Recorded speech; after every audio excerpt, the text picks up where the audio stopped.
It's 9:30 on Thursday, the 25th of October. Good morning and welcome to this edition of Analysis. In the programme today, digital equipment announced new operating standards, but what are they really up to? The latest buzzword is multimedia. Where it's all going and what will it do?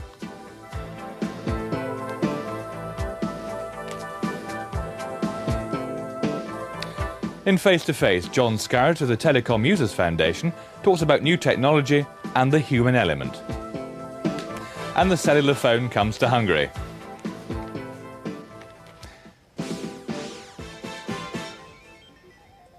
And the news headlines today. The Open Software Foundation unveils a new brand of Unix. Massive Microsoft fraud discovered in Taiwan. And Lotus wins its copyright case. Paperback settled out of court. Well, despite the film stopping there for a moment, you have to bear with us. DEC is finally moving to open systems. At 11 o'clock this morning, it will announce its new software strategy. This will include full ex-open branding and POSIX compliance for its proprietary operating system, VMS. The company is also going for an aggressive pricing strategy with its high-performance VAX range, due to be announced at the same time. The machines offer 85 to 100% improvement in processor performance, but the price will not rise as expected. Well, DEC's recent results have been disappointing, an 83% drop in profits last quarter, and the company needs a boost. Open systems and improved price performance could be it. Chris Slade went along to find out what's happening at DEC later on this morning. Today's announcement is significant in terms of Digital's commitment to two areas: product development and a truly open system, moving applications between hardware regardless of supplier. Today we're making another major commitment to our customers to deliver open standards. We're announcing that VMS will incorporate the POSIX APIs, the application programming interfaces. We're going to incorporate 10.03.1, 10.03.2 and 10.03.4. And this will mean that our customers can transport applications from one open system to another. In addition to this, we're actually going to submit VMS to X-Open so that we can get the XPG3 branding, and this will provide the guarantees that they need to ensure that applications will be portable. The launch today covers several important developments in the areas of hardware. We're introducing three new systems: a new workstation, a new entry-level microvac system, and extending the platform for the 6000 series of VAXes. That's our mid-range systems. What we're doing is doubling the performance at the mid-range and the low-end systems and the workstation, and maintaining the same pricing. What about the upgrading, for example? How does that work? Is that fairly straightforward? Yes, the upgrading is easy. In many cases, it's just a simple board swap. With the mid-range system, we have the flexibility for upgrading memory, the I/O system, as well as the CPU. With the microvac system and the VAC station, it's a simple CPU upgrade. What about the market for the system as a whole? Who actually are you aiming the system at? With the 6000 class system, it's a multifunctional system, commercial systems and technical systems.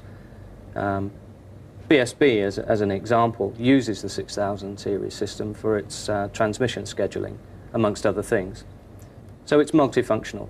With the workstation, the technical market, maybe CAD/CAM as an example, and the Microvax 3100, that's a distributed office environment system, departmental branch office computing. POSIX is going to be extremely important because it is going to provide the definitions for the programmers to be able to develop truly portable programs. If they conform to these standards, then the programs that they write will be able to migrate from one system to another, provided the systems conform to the POSIX standards. What about VMS, for example? Is there a future for VMS now? Of course there's a future for VMS. VMS now can deliver the advanced functionality that we've always delivered, and it can also supply the standards that customers are demanding today. The marketplace is pushing for better price performance, and with VAC systems we're taking a very aggressive stance with this announcement. It's certainly the way forward for us in the future. What is the future for the system? A long one? With the 6000 series system, most definitely, yes. We're planning a strategy with our customers for system expansion, so you can expect more. By supporting these standards, we're actually able to develop systems more efficiently and provide those benefits for our customers to be able to develop things more efficiently as well. Standards is becoming increasingly important to everyone, and we have recognised that, and that's why we are building it into all of our products. What about the future in terms of mini-computers, PCs and mainframes? How do you see the long-term strategy? Well, I think digital has already made a very important statement there by ensuring that it has a single range of products that go all the way from the desktop through to the data centre with one architecture. This means that our customers can have the flexibility that they need to develop their applications once and then distribute them all the way through their organisation from desktop to data centre. At the same time, our architectures also place great importance on the integration of the PCs and the workstations so that the users have all the choice that they need and all the computing power that they need. Well, greater choice for the users of digital equipment, machines and operating system. But what does it really mean? Well, I have with me to discuss the new announcement Caroline Gabriel, who's editor of DEC Computing magazine. Caroline, how significant do you think is DEC's Open Systems announcement this morning? Technically not terribly. I think most major vendors are now offering POSIX compliance and so on for their Unix systems. DEC is just following the crowd. I think strategically it shows DEC on the defensive. They realise that their customers want Unix and they're now offering it on their mainstream VAX line in order to prevent customers deserting to other Unix machines. Because, I mean, Ken Olsen, the head of DEC, has been well known for being totally against Unix. So has he been brought kicking and screaming into the 20th century then? I'm not sure. I think Ken Olsen still has a great loyalty to VMS, with good reason. I think VMS is still a more functional operating system than Unix is. But DEC as a corporation has had to realise that governments and so on are asking for Unix, and if they want to be in the running, they have to supply it. Is there any significance about the timing of the Open Systems announcement? I think they're launching the new powerful VAX 6000s, which are quite a breakthrough in price performance, and perhaps it's sensible to make the major Unix announcement to coincide, bring that much more publicity onto the new 6000s. Have they brought in the new machine? Have they tweaked the machines in a way purely because of flagging sales? Is this merely a marketing move? Partially. I think the new 6000 will be the big money spinner next year. The 9000 high-end VAX that they launched earlier this year, that has been disappointing because they failed to ship it on time. And I think probably they'll now look to the 6000, which is a more traditional DEC machine, to bring in large sales. But I think it's got genuine benefits for the user. I think it is a good machine, and certainly the pricing is very attractive. It's interesting. They seem to be changing the sort of traditional customer used to be the sort of medium to very large company with large machines. They introduced last week a 486-based system for a completely different market. Is this a major move for DEC? Yes, earlier in the year they restructured their dealing channels to accommodate small businesses, sort of 50 to 100 people, which is quite a new departure for DEC, which has always gone for the corporates before. And now they've got the machine to match it, really, with the new PC. But they seem to be sort of selling it into stacks of different markets. I know Compaq, with the release of its recent System Pro machine, was aimed very squarely at the DEC market. Yes. To sort of reply to that announcement. I think this is a response to the System Pro, which claimed to be a PC that could get into the minis market. I think the problem DEC will have, though, is that it does overlap with its microvaxes and its Unix workstations. It's got rather a lot of machines all in the same area now. So they've got a bit of a marketing problem in a way? I think so. Some of the digital dealers are expressing certain concern about how they're going to sell these different machines. OK, well, finally, just let's turn to the sort of MIPS. They're bringing in RISC-based machines very fast in the mid-range, aren't they, from MIPS? So this is sort of significant change for not developing their own technology, bringing someone else's in. It was a real departure for them to bring in the MIPS chips for the workstations, although they are developing their own RISC technology for future VAXes. And I think that's significant in that the VAX is still the kingpin of DEC strategy, and their very heavy development costs go into that. the PCs and the workstations are still a bit of a sideline, and so they're prepared to buy in the technology for those machines. So we'll have to see how the VAX range develops over the next year or so. Yes, I think it'll be very exciting. Caroline Gable, editor of DEC Computing, thanks very much for joining us this morning. Hungary has become the first Eastern European country to launch a cellular service. The system run by Westel is a joint venture between US West and the Hungarian telecommunications company.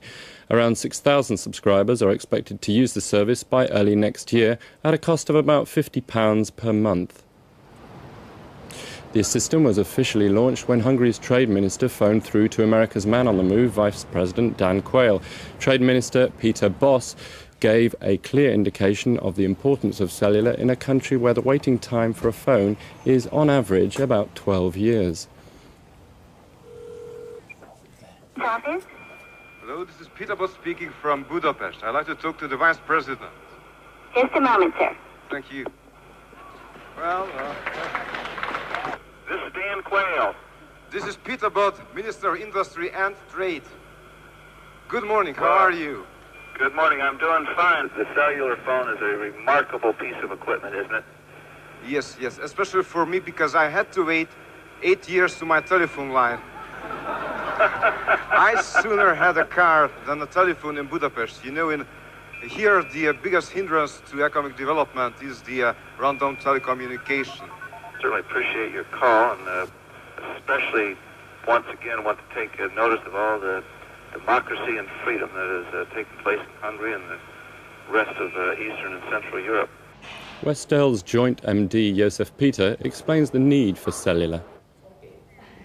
Hungarian people was the first in Middle Europe who wants to destroy the old regime. And we achieved such a position that we can start a service and to set up a cellular network in Hungary. We are able to help to start the business life in Hungary because for the business, to the business, absolutely needed a very good telecommunication. And we are the first who offer extra telecommunication possibilities to the business life. US West has also signed an agreement with Leningrad City Telephone Network Production Association to provide a similar network for that city, which will be the first commercial network in the Soviet Union. The Open Software Foundation will unveil a new brand of Unix. Dubbed OSF1, it should be low on price and high on security. It's expected to sell for half the price of rival AT&T System 5 Release 4. And the OSF says it's capable of B1 levels of security. That's on a par with a typical mainframe operating system. Meanwhile, DEC, Microsoft and BBN Communications have joined with the OSF to help develop its Distributed Management Environment, or DME. This will specify a suite of network management products to be used alongside OSF1. Hewlett-Packard and IBM are also submitting DME proposals. Their approach specifies Hewlett-Packard's OpenView network management system to run on IBM's RS6000 workstation. Spain and Mexico have agreed to build an underwater fibre optic cable link between southern Europe and Latin America. Due for completion in 1995, it'll be the first transatlantic link not to be routed via the USA, lending the soon-to-be privatised Mexican operator Telmex a new strategic importance. The cable will connect Mexico with the Spanish mainland via the Canary Islands, including links with one or two Caribbean islands. And perhaps surprisingly, it's a slap on the wrist for paperback software. The company has settled out of court with Lotus over its spreadsheet copyright case. It's offered to pay Lotus $500,000 and stop selling its spreadsheet package VP Planner. A federal court ruled in June that VP Planner infringed copyright on Lotus's best-selling 123 spreadsheet. Lotus had claimed that much of VP Planner's user interface was copied from its own package. The settlement will fuel the Lotus case against Borland, which it says has done the same thing with its Quattro spreadsheet. British Telecom has announced ISDN links with Australia, Denmark, Belgium, the Netherlands and Sweden. It's also stated that by the end of the year, UK ISDN will be linked with 12 overseas ISDN networks, with new links to Finland, Germany, Hong Kong and Singapore by December. The first international ISDN links were to France, Japan and the USA. Recruitment prospects in the computer industry are really beginning to look grim. That's the message from the Computer Services Association, or the CSA, which published its annual report this week. The report warns that recruitment may be reduced by as much as 6% this quarter. That compares with a 15% growth in CSA member staff between 1988 and 1989, which fell to 8% last year. But the CSA's Director General Doug Irons says the outlook isn't all gloom. Some long-term research and development projects may be scrapped, he predicts, but staff will benefit quickly once the economy picks up. Take a computer, add video, sound, sophisticated text and graphics, and compact disc technology, and the chances are you're talking multimedia. But what is this burgeoning new industry all about? Well, Computer Channel went to the Barbican in London to see the first multimedia show. The show attracted wide interest, ranging from educationalists to corporate training managers. The worldwide market for multimedia is tipped to be worth £3 billion this year. Tim Carrigan, Deputy Editor at Multimedia magazine, explains. I think there's a great deal of excitement at the show here. I think people are looking to have a great expansion in the marketplace over the next couple of years. A movement from what people have traditionally been doing, which is training, into a whole much broader range of applications, both in the home and in business. Are the traditional computer manufacturers taking note of what's going on? Yes, in fact, it's a very competitive ground for the computer industry. You've seen IBM making a major presence here today. Apple are very much believe that their future is based on cornering the multimedia market. And you have Commodore already announcing that they'll put a machine on sale next year. So it's really going to be next year. It's going to be a very tightly fought battle for this marketplace from both computer manufacturers, and you've seen the video industry getting very heavily involved with Philips, Sony, and those type of companies coming into the marketplace. But there are a few things that suggest what's going to be possible in the future. On the Sony stand, they're showing a point-of-sale system which is aimed at marketing records in store. And what it enables the user to do is go up and hear samples of music, see the artist, a particular artist, the images of the artist, and so forth. And it's a very powerful way of selling a product. And obviously, it's a sort of application that's going to get business to take up this technology. The general trend in the marketplace is sort of coming down of the price of entry into this kind of using this kind of computing. I mean, at the show today, we've seen Philips launch a CDI player, which is coming to the market at £1,200, which is a significantly cheaper price than, say, the £4,000 or £5,000 systems that you would expect before that. And over the next year, with Commodore and other, people coming into the marketplace, those systems are going to get cheaper and cheaper. With a battle over standards still raging, Philips is a strong contender with its CDI system. I asked Declan Dickens, Product Development Manager. CDI is the next logical development of the CD audio disc. The only difference being is that we've added video, text, graphics, and a degree of interactive control over what you're doing with your TV screen in a way that's not been possible before. Is it an entertainment product or is it something for business? We have products like encyclopedias, multimedia encyclopedias, music interest discs, self-help discs on cooking maybe, through to professional applications where motor manufacturers are using it to train mechanics. To what extent is CDI developed standard? We believe that standards are often formed by numbers, and so we've concentrated by supporting or getting the support of the Japanese consumer electronics industry, first of all. So it's a co-development with Sony, Matsushita, who are the holding name for National Panasonic and so on, Yamaha, Ricoh, and all the top Japanese brands. On the software side, we've concentrated on getting support from the largest media owners. People like Maxwell and Bertelsmann are all supporting the format. We are providing CDI systems to Renault for them to use in training, where they will use discs produced in 7 languages for worldwide support of their mechanics.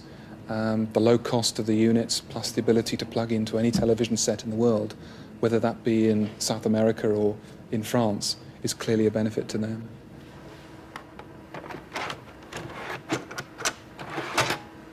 Well, the Smithsonian disc. The Smithsonian Museum has a problem. Currently, they provide the coffee table book, rather nice colour book for $49.95, but it's non-interactive. It doesn't have any video support. And so they've looked at CDI, the opportunity that that represents, and they will publish 6 discs to do with the museum's exhibits, which will allow people to either buy the disc in advance of visiting the museum or buy the disc after having visited the museum to look at other exhibits that they maybe didn't see. How big do you think the market for these products is in the UK? Well, we have evidence in CD audio, which has been the fastest growing consumer electronics product of all time, that if you set a standard which the consumer electronics industry agrees with, then that should ensure considerable success. So with the support of the software companies, we feel confident that we will reach similar volumes of CD audio in a few years' time. Software company Hodos have been developing a train driver simulator for British Rail using what's known as DVI technology. The idea is that we have a set of controls from a real train locomotive, a DMU, and we have on the screen here digitized video, and the trainee can actually control the apparent speed of the video to simulate variable speed motion and interact with the system as he would do on a real train. Why did you decide to use DVI technology? We're using that technology because it gives us the ability to vary the frame rate on playback and thus simulate variable speed motion. What's involved from your side? Is it a lot of programming? Yes, there's quite a lot of programming to do at a fairly low level. The whole program is written in C in order to give us access to the low-level functions that we want to use to manipulate the video in the way that we are doing. So what other commercial applications do you expect? I think it could be applied to almost any situation. The key thing from our point of view of DVI is it is the first fully integrated multimedia development and delivery platform, and that opens up a lot of possibilities that were not there before. Okay, you can do a lot of things with this technology that you could do with analog interactive video, but you can do an awful lot more as well, and I think we're learning the possibilities all the time. Increasingly, you're having people who are wanting to kind of see that they can use multimedia in lots of different contexts in a company, as a way of communicating with their employees, for example, or as a way of selling their products. Hello, everyone! With your Sony CD-ROM driver, you've entered the music data city. Hi, I'm Dr. Megabyte, and I'll be guiding you through the world's most advanced music city. Believe it or not, you can experience everything with a touch of your finger. Well, what a fascinating array of technology. The people have always been very optimistic there for quite an interesting year next year of new products. What's on the horizon then? Well, we were slightly disappointed because the main product you saw there, the CDI technology with the Smithsonian, that won't be available till 1992. But it looks like Commodore, which wasn't featured in the film there, will come probably next year with their CD-TV, which is a direct competitor to that. And there'll probably be a high street battle somewhere in 1992 for the consumer market. So what are the commercial applications of the best suited technology? Well, it's mainly in training, really. The CDI are doing a deal with Renault to keep their engineers up to date on the parts being distributed and so on. They're also doing a deal with Maxwell, who is providing details of his publishing enterprise to provide a whole wide range of training, particularly in languages.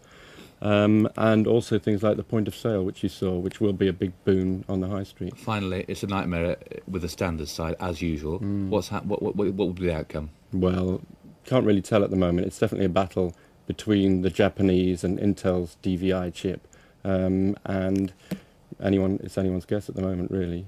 Price around about, for the consumer systems, around about £700. You fancy buying one? Well, it's fairly cheap, isn't it, really? Fairly cheap. Well, now for something completely different, as they say. Now it's time for our regular contribution to the British Computer Society. In this week's slot, Tim Hackworth talks about the pursuit of that holy grail in computing, artificial intelligence.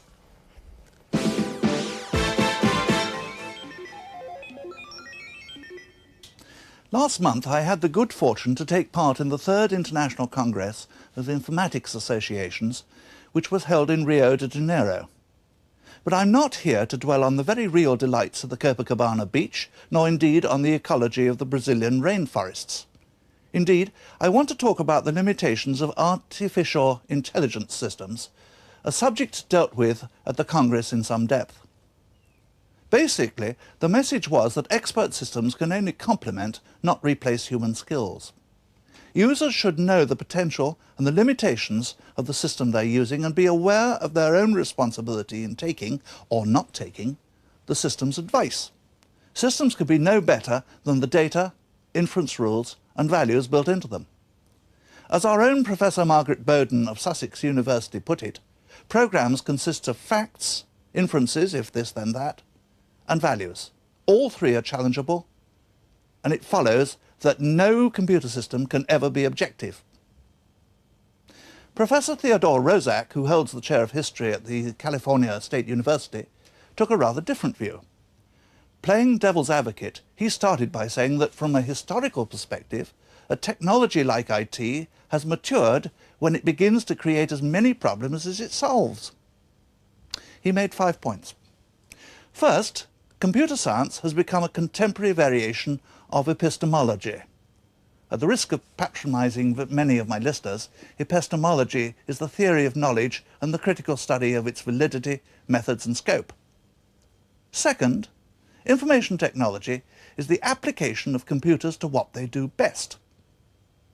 Now, you and I know, of course, that what computers do best, in fact the only thing they can do, is to process patterns of digits. In making extravagant claims for the capabilities of fourth or fifth generation computers, it's well to remember just how basic they really are. But let me get back to Ted Roszak. His third point was that it is inevitable that computer science will impinge on mankind socially and the quality of life. One has only to think of programmed financial investment, defence systems, privacy and safety-critical systems. Fourthly, computers have brought about a comprehensive restructuring of education. And lastly, there's the business of computers, both software and hardware. The computer is not only an item of pure research, but a commodity produced by a huge industry. This permeates and distorts all the other areas. Of course one could get computers to do all sorts of interesting things. But if there's no likelihood of any money in it, why bother? The plethora of computer merchandise is supported by convincing customers not only that they need information, but also that they need to process that information rapidly. Indeed, the word information has been expanded to include as much intellectual furniture as possible. The concept of an information economy appeals to public imagination, which still collectively remembers the Industrial Revolution with horror. The move from the grime and sweat of heavy industry into rows of neat computer cabinets, abolishing disease, dirt, pollution and even poverty at one stroke, has been widely, if subconsciously, acclaimed. This is not all hype. Computer science has deep intellectual support from gurus like Norbert Wiener, Nesbitt, Toffler and Marvin Minsky. Indeed, it was Norbert Wiener who said that cybernetics would reveal the wonder of life. Today, there's a tendency for many to see the computer as a substitute for thought itself, an embodiment of mind. And yet, it was Toffler who coined the phrase the information age, one of whose elements is the widespread acceptance of symbolism. Air traffic controllers, for instance, don't move aircraft around, they actually manipulate dots on a screen. Information gives its handlers a measure of power and therefore introduces a political element, as it always has. Information engineering is, in some circles, a euphemism for propaganda. Information is an indispensable ingredient in political affairs, someone once said. So it should come as no surprise that the state of a nation's use of IT is increasingly accepted as a measure of its political maturity. So where does all this leave us? Let me paraphrase Peter Jackson. An expert system is different from a conventional program in that first it simulates human reasoning about a problem rather than simulating the problem itself. Second, it performs reasoning over representations of human knowledge, so back to symbology again. And thirdly, it solves problems by heuristic or approximate methods which are not guaranteed to succeed, although they probably will if the system's any good. So somewhere behind artificial intelligence is a model of man's mind.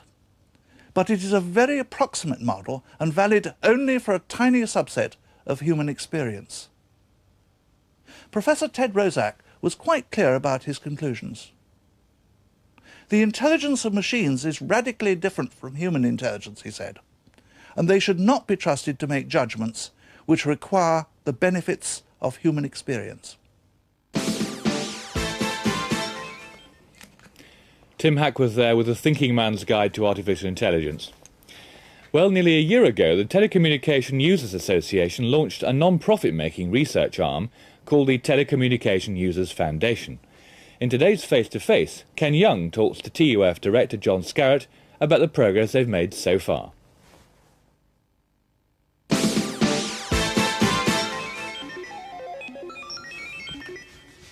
Well, John, welcome to the programme. Thank you very much, Ken. Tell us a little bit about the foundation, the thinking behind it, what came to it being set up in the first place. Well, I think many people have actually recognised that information technology and telecommunications in the past has been predominantly technology-led.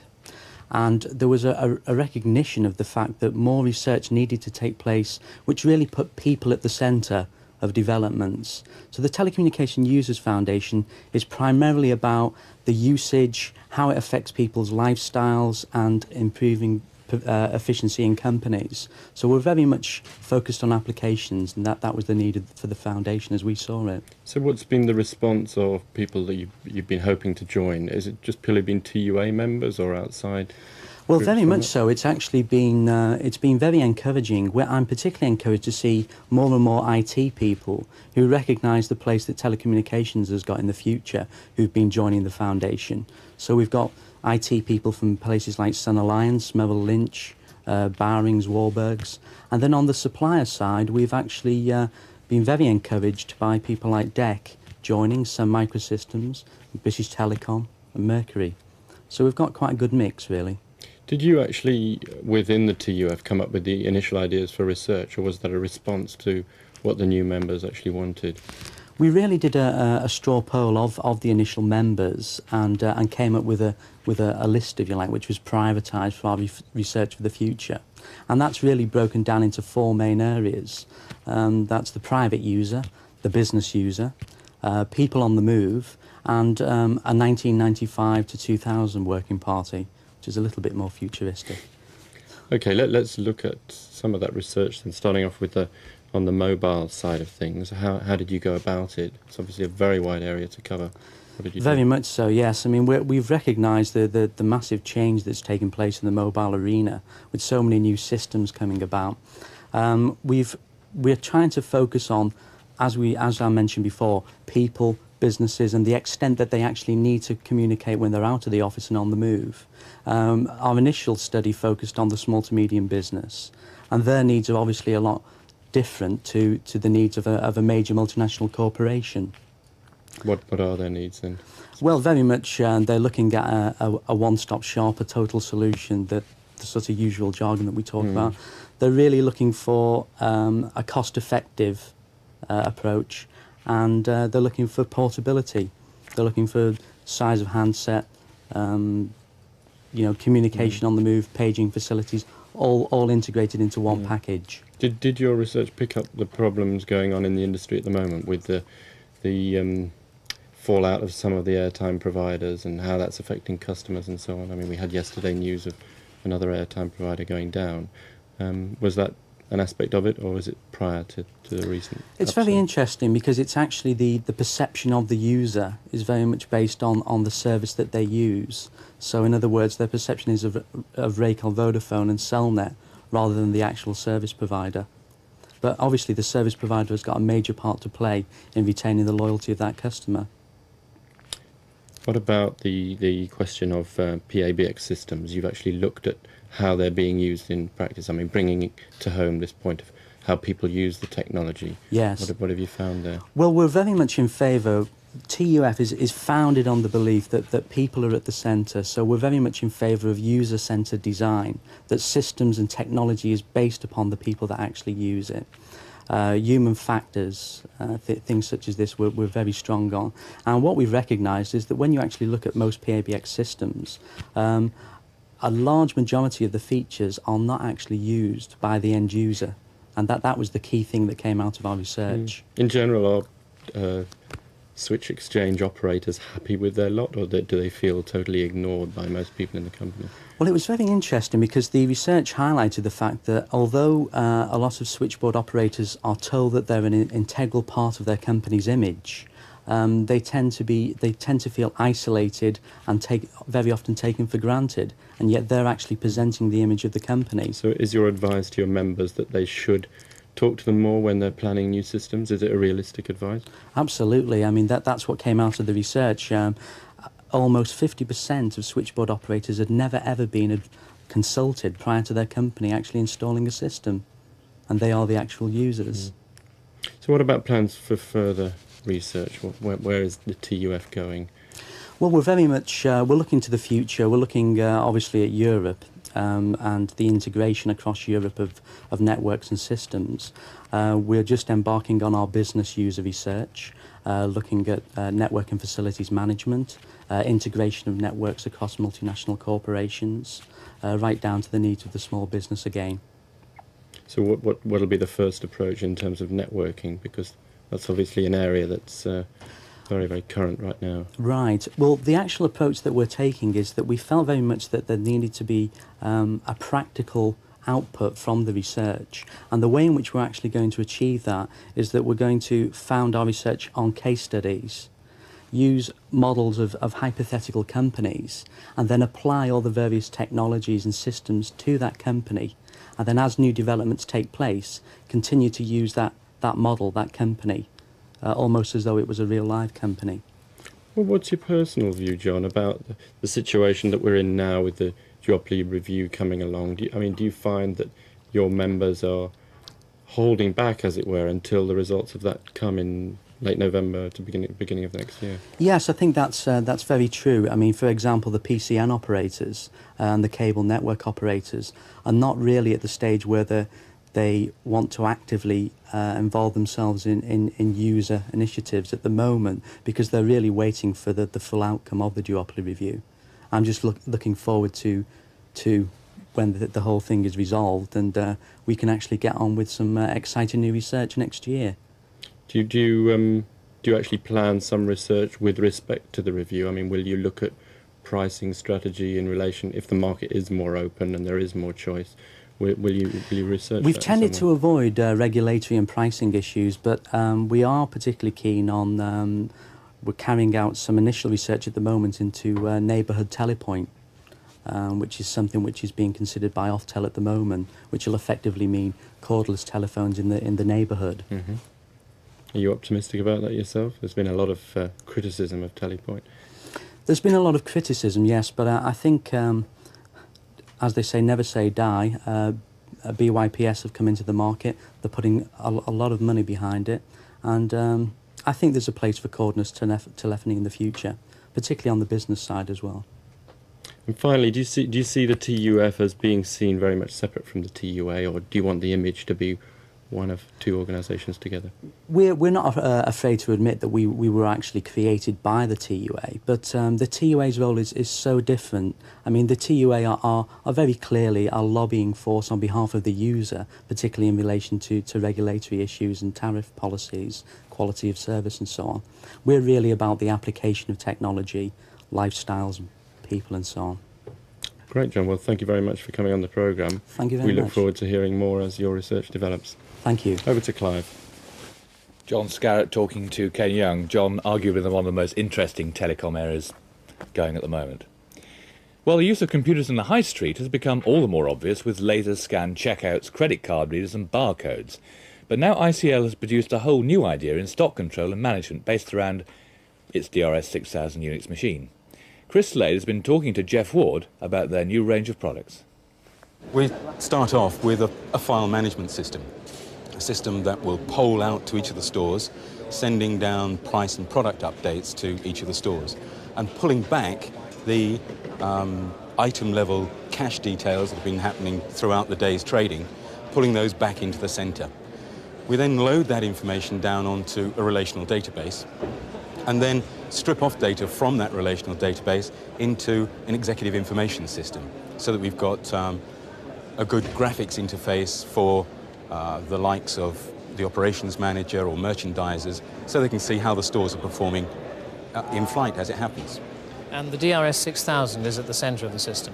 Yes, that's right. We've chosen the DRS 6000 because it's a Spark RISC architecture. It's an open architecture which is consistent with ICL's approach. It's Unix 5.4, which again is the most open Unix available at the moment. And so we've got a solid platform that we can bring in third-party software to supplement the basic system that we're offering with Epicenter. Can the system make use of ISDN as well? Is that a plan?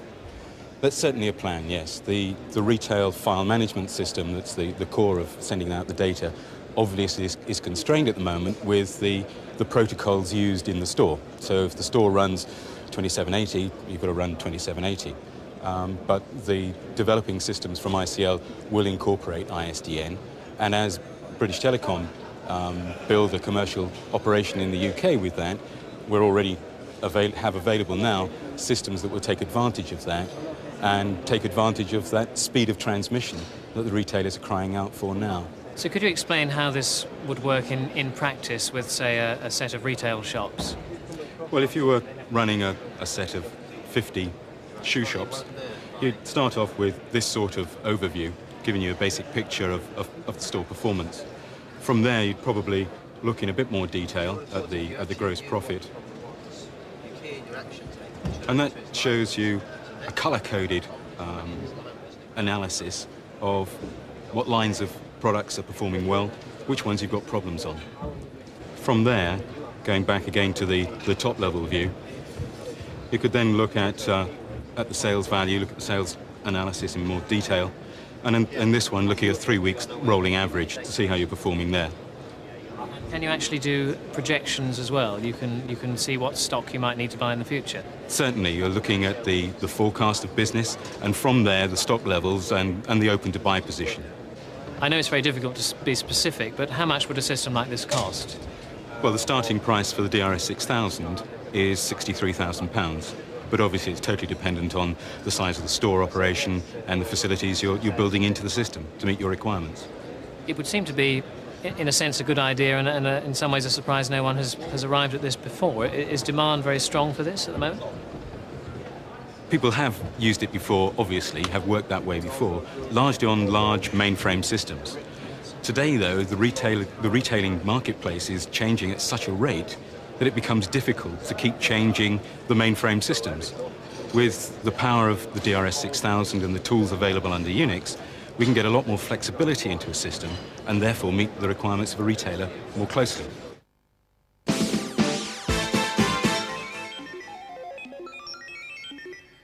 Illegal copies of Microsoft's MS-DOS operating system may be circulating in North America and Europe, say Taiwanese authorities.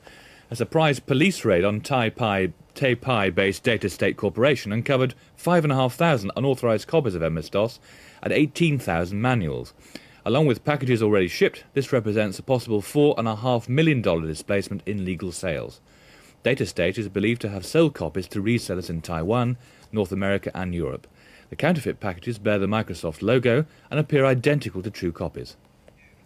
The growth of cellular subscribers is practically at a standstill, according to Carl Morris, head of London-based consultancy CMA. Morris says that the figure for churn, the number of subscribers either leaving the service, either leaving Cellnet or Vodafone, is almost the same number of those joining. First time, people are starting to realise what we've been saying for some time, is that the market is starting to plateau, which means that the people actually coming into the marketplace are roughly equal in numbers to the people dropping out. In that state of play, you have a situation where the major service providers are now concerned about maintaining their subscriber bases. As a result, you will find that the major ones will actually now start to consolidate their position. The next few years, we'll see acquisitions taking place, mergers. The fittest will survive, and the big ones are really aware of this, and they've started to take action. They are concerned about the market and how it develops. There's no doubt that they've started to adopt policies which will actually protect their own businesses after a period of substantial growth. I'm looking forward to a period when that substantial growth will disappear. Cellnet and Vodafone say the number of subscribers is still growing, if somewhat reduced at present. A spokesman for Vodafone said that after churn, between 10 and 20,000 subscribers were added to the service last month. And to add to the industry's worries, a survey from Luton-based consultancy BIS Macintosh indicates that subscribers are using their phones less. It reports that the average monthly bill has fallen from £90 per month a year to £70 per month. Suggested reasons for the reduction is economic climate and changing user habits. IBM, which last week denied that it planned to cut jobs, has shed 800 administrative posts this week, but it's cleverly moved the affected staff sideways into sales and marketing. IBM has a policy of redeploying staff rather than making them redundant, but 400 of those moved are expected to leave or opt for early retirement. And of course, ST Sycon is to cut 120 jobs this week, leaving another 40 unfilled. It's part of a reorganisation by Managing Director Ray Waite. The company will now focus on 3 key markets: industry, transport and utilities, and government and defence. The company says it's acting in response to the flat computing services market, as he said earlier. The Computing Services Association, the market grew by just 0.4% last quarter. Alcatel Standard Electrica, the Spanish subsidiary of the French telecoms manufacturer, has won a contract to supply telephone exchanges and transmission equipment to China. The order consists of 16 System 12 digital exchanges with a 92,000 line capacity to be installed in the Shanxi province. Well, everybody's wondering what Wang's great secret is. The company is certainly prepared to pay a lot to keep it.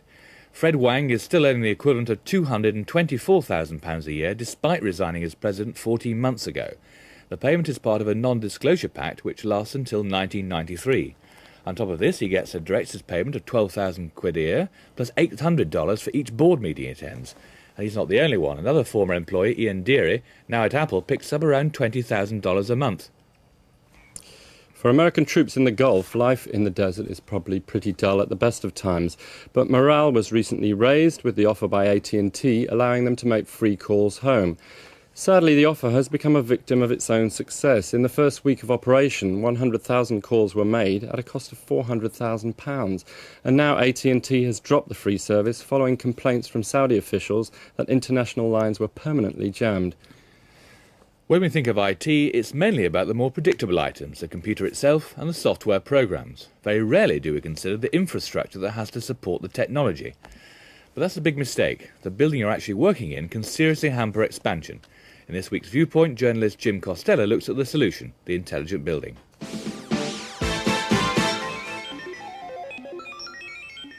Many of today's office developments are described as being built with information technology very much in mind. But the progress of IT is so rapid that the questions arise: how much of the existing building stock and how many of tomorrow's structures will be able to cope? IT makes substantial demands on buildings, particularly for space to house central and departmental computer rooms with their attendant environmental control systems. There are also trends in telecommunications to consider. The common practice of pre-wiring every desk with telephone and data cabling, for example, takes up considerably more space for cables and cable patching than was needed for telephones alone. Having a computer on every desktop in an organization is nothing new, but there is increasing demand for more specialized equipment, such as video conferencing facilities. The advent of basic-rate ISDN over the next few years will bring voice, data and video services within the reach of every business and many domestic premises in the UK. With each extra service, the fabric of conventional buildings is put under pressure.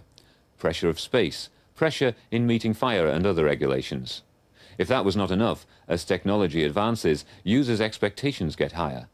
Businesses paying commercial rents naturally feel the building should itself offer state-of-the-art control systems, covering environment, ergonomics, security and so on, as well as be flexible enough to cope with the demands placed on it from occupiers with differing IT needs. The answer, not only in the UK but across the world, would seem to lie in so-called intelligent buildings, designed to work in harmony with people and machines. The success of intelligent buildings depends on effective technology-driven control systems. Intelligent buildings, though, defy comprehensive definition. Many disciplines are involved, from architecture to facility management. Their primary aim is to create an environment which allows the occupants to be more productive and efficient, while at the same time enabling effective management of resources such as heating, lighting and manpower. Productivity for all, But the most mechanical tasks is, of course, inextricably bound up with quality of life, and organisations that pay attention to the aesthetics of the workplace, light, space, ergonomic factors, are already finding it pays dividends. No matter what can be plugged into the desktop, there is still no substitute for job satisfaction, part of which is the environment in which that job is carried out. The last year has seen a groundswell of activity regarding intelligent buildings, as professionals from the different disciplines involved gather to pool their knowledge. The computer manufacturer is sitting down with the communications cabling specialist, the architect with the expert on sick building syndrome, and so on. The aim is to increase awareness of intelligent building development and potential through organisations such as the Intelligent Building Group in the UK and its US equivalent, the Intelligent Building Institute. Another example is the joint project on IT and buildings involving AT&T, British Telecom, Digital Equipment Corporation, IBM and consultants Butler Cox. In a rapidly changing world, building providers and developers must attempt to understand the needs of occupiers for maximum flexibility. For their part, IT suppliers must appreciate the complex interaction between the structure, its occupiers, and the systems they install. Owners and occupiers must also understand their building's environment, particularly how strongly it can influence the way their business operates to profitable effect. Intelligent buildings need intelligent users. The hope is that eventually, rather than pose serious problems to developers and occupants alike, information technology will make it far easier to produce buildings in which to live and work that are effective, healthy and aesthetically pleasing. Well, that's about all we have time for today. A few glitches, but that's live television for you. In our dossier programme on Tuesday, Ken will be looking at the growing world of mobile communications. That's the first of two programmes. In the first programme, we'll be looking at the development of cellular phones, Telepoint and PCN. The guests will be Kendrick Struthers-Watson, editor of Mobile Telecommunications News, Gary Gerard of PA Consulting Group, and David Savage, MD of equipment suppliers, the Aztec Group. If you want to see that programme, the only way you can get it is by booking it through Nick Bancroft on 071 730 2222. I'll just repeat that for you, 071 730 2222. And the headlines again. Digital Equipment Corporation today gives its VAX range a shot in the arm, as reviewed on this programme this morning. Hungary launches Eastern Europe's first cellular system, and the Open Software Foundation unveils a new brand of Unix. And expect announcements today from the troubled Philips Group. Well, that's all we have time for again. We'll be back next week, same time, same channel, as it were. Join us then. It's goodbye from all of us here at the Computer Channel.